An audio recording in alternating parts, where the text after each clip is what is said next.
Raju sound बहेरा के YouTube channel में अपने सबक स्वागत अछि। एहि चैनल के सब्सक्राइब करी आ घंटी के निशान के जरूर दबावी।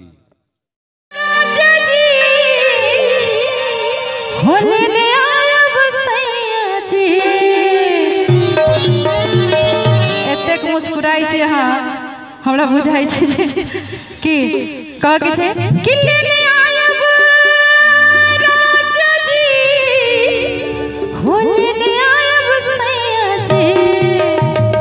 देखियो हम तो सानिया मिर्जा वाला नथुनी नहीं मांगब, कियाकि मिथिलांचल के छी। हमरा की चाही से सुन लियो कि हमरा हीरा जरल नथुनिया लेने आयब राजा जी कि हमरा हीरा जरल नथुनिया लेने आयब राजा जी। लेने आयब राजा जी लेने आयब सैया जी लेने आयब राजा जी लेने आयब सैया जी कि हमरा हीरा जरल नथुनिया लेने आयब राजा जी कि हमरा हीरा जरल नथुनिया लेने आयब राजा जी।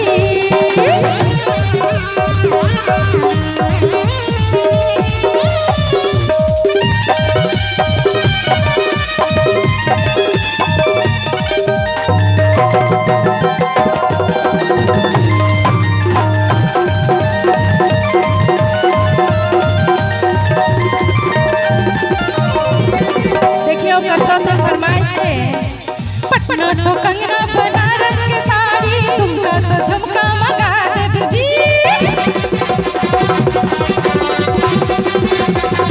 पटना तो कंगना बनारस के साड़ी तुमका तो झुमका मंगा देब जी। पटना तो कंगना बनारस के साड़ी तुमका तो झुमका मंगा देब जी। हो लेने आयब राजा जी हो लेने आयब सैया जी। तकी यो हमरा जयपुर से यो चुनरिया लेने आयब राजा जी कि हमरा जयपुर से यो चुनरिया लेने आयब राजा जी। लेने आयब राजा जी लेने आयब सैया जी लेने आयब राजा जी लेने आयब सैया जी कि हमरा हीरा जरल नथुनिया लेने आयब राजा जी कि हमरा हीरा जरल नथुनिया लेने आयब राजा जी।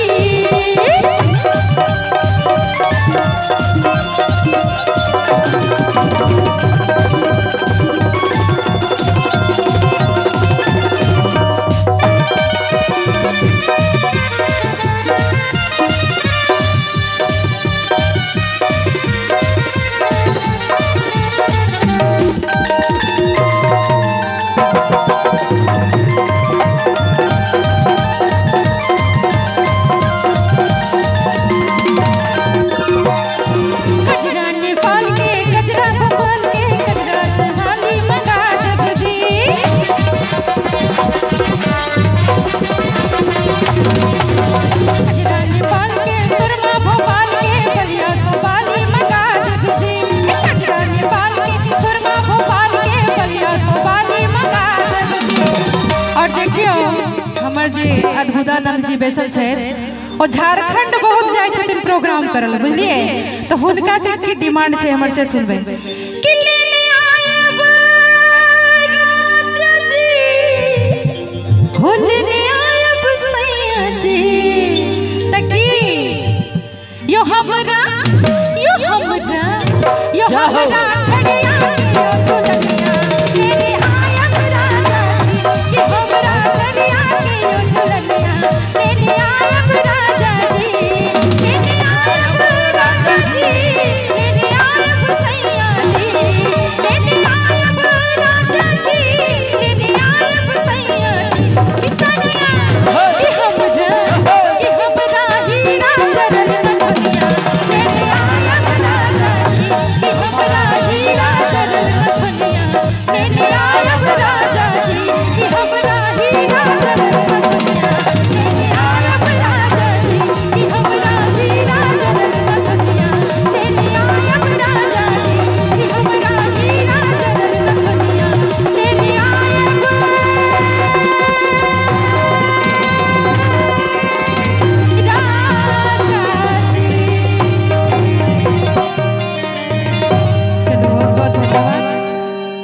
धन्यवाद और जय जय एक पूर्वी